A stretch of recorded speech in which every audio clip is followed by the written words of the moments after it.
ഇന്ന് നമ്മൾക്ക് Kerala style beef roast അഥവാ ബീഫ് വരട്ടിയത് എങ്ങനെയാണ് ഉണ്ടാക്കുന്നതെന്ന് നോക്കാം.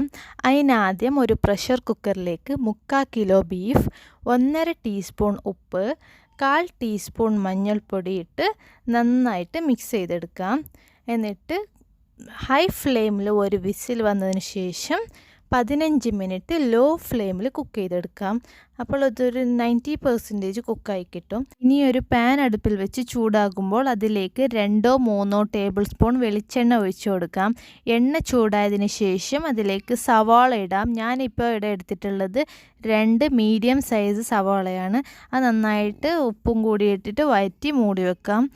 ഇനി ഇതിലേക്ക് 2 പച്ചമുളകും ഒരു കൈ നിറയെ ചെറിയ ഉള്ളിയും ആവശ്യമുണ്ട്. ആ ഭാഗം വീഡിയോയിൽ വന്നിട്ടില്ല. അത് ആ സമയത്ത് ക്യാമറ ഓഫായത് ഞാൻ ശ്രദ്ധിച്ചിട്ടുണ്ടായിട്ടില്ല. അപ്പോൾ അതും കൂടി എന്തായാലും ഇടണം. പച്ചമുളകും ചെറിയ ഉള്ളിയും കൂടി ഇട്ടിട്ട് നന്നായിട്ട് വഴറ്റി മൂടി വെക്കാം.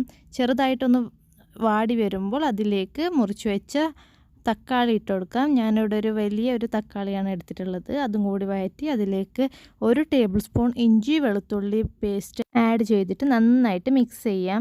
ഇനി ഇതിലേക്ക് 1/2 സ്പൂൺ മഞ്ഞൾപ്പൊടി, 1 ടേബിൾ സ്പൂൺ മല്ലിപ്പൊടി ഇട്ട് നന്നായിട്ട് പച്ചമണം മാറുന്നവരെ വഴറ്റിയതിന് ശേഷം 1 ടീസ്പൂൺ മുളക് പൊടിയും കൂടി ഇട്ടിട്ട് നന്നായിട്ട് മിക്സ് ചെയ്തെടുക്കാം.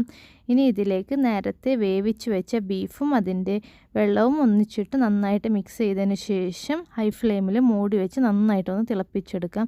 ഒരു 5 മിനിറ്റിന് ശേഷം അതിലേക്ക് 1/2 ടീസ്പൂൺ ഗരം മസാലയും കൂടിയിട്ട് നന്നായിട്ട് മിക്സ് ചെയ്ത് ഒരു 5 മിനിറ്റും കൂടി ചെറിയ തീയിൽ വേവിച്ച് അതിൻ്റെ വെള്ളം വറ്റിച്ചെടുക്കാം. ഇത് നമുക്ക് അടുപ്പിൽ നിന്ന് ഇറക്കി വെക്കാം. ഇനി വേറൊരു പാത്രം അടുപ്പിൽ വെച്ച് ചൂടാകുമ്പോൾ അതിലേക്ക് 5-6 ടേബിൾ സ്പൂൺ വെളിച്ചെണ്ണ ഒഴിച്ചു കൊടുക്കാം.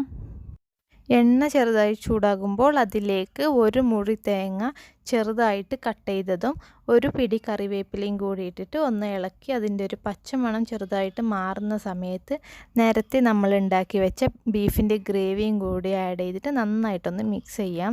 നന്നായിട്ട് മിക്സ് ചെയ്തതിന് ശേഷം അതിലേക്ക് 2 ടേബിൾ സ്പൂൺ കുരുമുളക് പൊടിയും കൂടി ഇട്ടിട്ട് ഒന്നും കൂടി നന്നായിട്ട് മിക്സ് ചെയ്യാം. അതങ്ങോട്ടേക്ക് നന്നായിട്ട് കൈയെടുക്കാതെ നല്ലോണം റോസ്റ്റ് ചെയ്തെടുക്കാം. ആദ്യം അതിൻ്റെ വെള്ളം ഒന്ന് വറ്റുന്ന ആ സമയം വരെ നമുക്ക് ഹൈ ഫ്ലെയിമിലിട്ട് തന്നെ അത് റോസ്റ്റ് ചെയ്യാം. വെള്ളം ഒന്ന് വറ്റി തുടങ്ങുമ്പോൾ വളരെ ലോ ഫ്ലെയിമിലിട്ടിട്ട് നമുക്ക് നന്നായിട്ട് അത് റോസ്റ്റ് ചെയ്തെടുക്കണം. ഏതാണ്ട് ഒരു എണ്ണ തെളിഞ്ഞ് വരുന്ന ആ പാകമാകുമ്പോൾ അതിലേക്ക് 1 ടേബിൾ സ്പൂണും കൂടി കുരുമുളക് പൊടി ഇട്ടിട്ട് നന്നായിട്ട് റോസ്റ്റ് ചെയ്തെടുക്കാം. നല്ല ക്രിസ്പി ആകുന്നവരെ റോസ്റ്റ് ചെയ്തതിന് ശേഷം നമുക്കതൊരു സെർവിങ് ഡിഷിലേക്ക് മാറ്റാവുന്നതാണ്. ഇതിൻ്റെ ബെസ്റ്റ് കോമ്പിനേഷൻ നമ്മളുടെ കേരള പറാത്തയാണ്. ഈ വീഡിയോ നിങ്ങൾക്ക് എല്ലാവർക്കും ഇഷ്ടപ്പെട്ടു എന്ന് വിചാരിക്കുന്നു. Thank you for watching.